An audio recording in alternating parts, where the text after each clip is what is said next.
வருகின்ற நவம்பர் 3ஆம் தேதியை மறந்துவிடாதீர்கள்.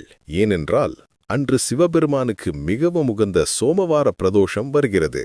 இந்த நன்னாளில் எப்படி சிவபெருமானை முறையாக வழிபடுவது என்பதைப் பற்றி இந்த காணொளியில் தெரிந்து கொள்ளலாம். அதற்கு முன் உங்களுக்கு சிவபெருமானை பிடிக்குமென்றால் எங்கள் சேனலை ஒரு சப்ஸ்கிரைப் மற்றும் இந்த வீடியோவை உங்கள் நண்பர்களுக்கு பகிருங்கள். நன்மையுண்டாகட்டும். பொதுவாக அனைத்து பிரதோஷங்களும் மிகவும் விசேஷம். இருப்பினும் திங்கட்கிழமையில் வரும் சோமவார பிரதோஷம் என்பது மிகவும் சிறப்பு வாய்ந்ததாகும். திங்கள் என்றால் சந்திரன். சந்திரனை தன் தலை மீது சுமந்திருப்பவர் சிவபெருமான்.